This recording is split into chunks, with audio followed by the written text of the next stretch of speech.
हिंसा का मार्ग अपनाकर मनुष्य कभी भी शांति से नहीं रह सकता। इसलिए हमें कभी भी हिंसा को नहीं चुनना चाहिए। आज की कहानी भी एक हिंसक डाकू अंगुलीमाल पर आधारित है, जिसने बुद्ध के ज्ञान की रोशनी के आगे अपने हिंसा के हथियार को त्याग दिया। यह बात उन दिनों की है जब मगध राज्य में अंगुलीमाल नामक एक डाकू का खौफ बैठा हुआ था। वह बहुत ही भयानक था। उसका नाम अंगुलीमाल पड़ने का यह कारण था कि वह जिसको भी मारता था उसकी एक अंगुली काटकर अपने गले में माला बनाकर पहन लेता था। एक बार गौतम बुद्ध उसी जंगल से गुजर रहे थे जिस जंगल में अंगुलीमाल डाकू रहता था।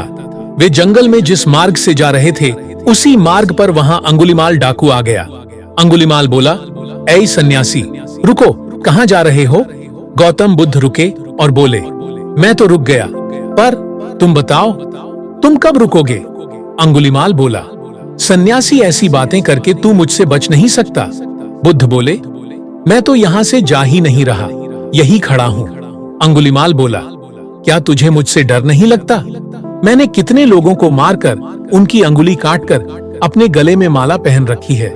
बुद्ध बोले, डर तो उनसे लगता है जो ताकतवर हो, पर तुम तो मुझे ताकतवर नहीं लगते। बुद्ध की बात सुनकर अंगुलीमाल क्रोध से भर उठा। अंगुलीमाल बोला, लगता है तुझे मेरी ताकत का अंदाजा नहीं है। तूने कभी मेरा नाम नहीं सुना।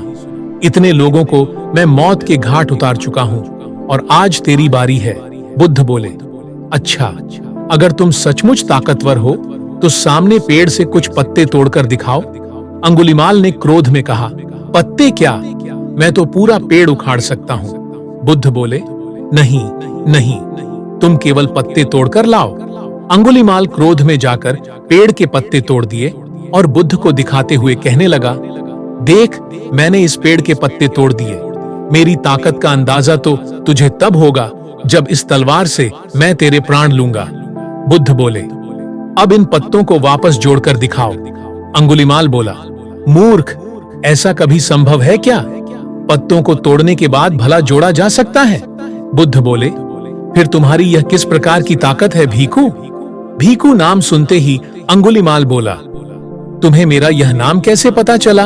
बुद्ध बोले, तुम तक्षशिला में एक विद्यार्थी थे, लेकिन कुछ सहपाठियों के दुर्व्यवहार के कारण तुम दिशाहीन हो गए और तुमने यह गलत मार्ग अपना लिया। अंगुलीमाल बोला, सन्यासी, भावनाओं का खेल खेलकर तू बच नहीं सकता। मेरा धर्म बस लोगों की हत्या करना है और मुझे बाकी किसी से कुछ भी लेना देना नहीं है।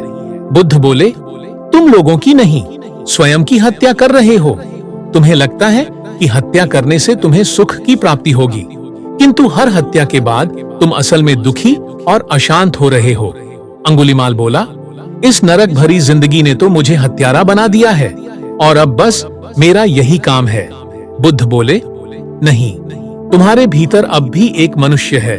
वह मनुष्य जो लोगों को मारकर आत्मग्लानि महसूस करता है, लेकिन तुमने उस आत्मग्लानि के ऊपर अपनी झूठी ताकत का चोला ओढ़ रखा है।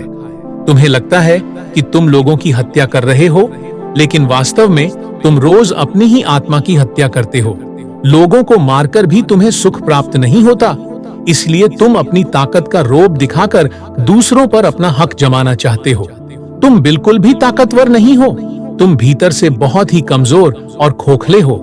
ऐसा सुनकर अंगुलीमाल के हाथों से तलवार छूट गई। बुद्ध की इन बातों से अंगुलीमाल को ऐसा महसूस हुआ जैसे किसी ने उसकी दुखती रग पर हाथ रख दिया हो, किसी ने उसके हृदय को साफ साफ आईने की तरह उसे दिखा दिया हो। वह अपनी भावनाओं को ना रोक पाया, उसकी आंखों से आंसू बहने लगे। अंगुलीमाल बोला, बुद्ध, अब तो मैं इतने सारे लोगों के प्राण ले चुका हूँ, क्या ये समाज इतनी हत्याओं के बाद भी मुझे अपनाएगा? बुद्ध बोले, जब तुम लोगों की हत्या करना बंद कर दोगे, हिंसा को मार्ग त्याग दोगे, तो समाज तुम्हें जरूर अपनाएगा, क्योंकि समाज भी अपनी भलाई जानता है। अंगुलीमाल बोला, बुद्ध, आप सत्य ही कहते हो। डाकू बनकर मैंने कितने निर्दोष लोगों की हत्या की है। लोगों की हत्या करके मैं स्वयं ही अपने लिए दुख पैदा करता रहा हूँ। आपकी बातों ने मेरे अंधेरे मन में रोशनी कर दी है, जिसमें मैं साफ साफ सब कुछ देख पा रहा हूँ। मेरा अंधकार झुक गया है। मैं अब किसी की भी हत्या नहीं करूंगा। ऐसा कहकर अंगुलीमाल बुद्ध के चरणों में गिर गया और उसने हिंसा का मार्ग हमेशा हमेशा के लिए छोड़ दिया। आगे चलकर वह एक सन्यासी का जीवन व्यतीत करने लगा। दोस्तों, इस कहानी से हमें यह शिक्षा मिलती है कि हिंसा करने से दूसरों का नुकसान तो होता ही है, साथ साथ हम अपने मन के प्रति भी हिंसक हो जाते हैं। हिंसा करके हमारा मन कभी भी संतुष्ट नहीं हो सकता, इसलिए हमें सदैव हिंसा से बचना चाहिए।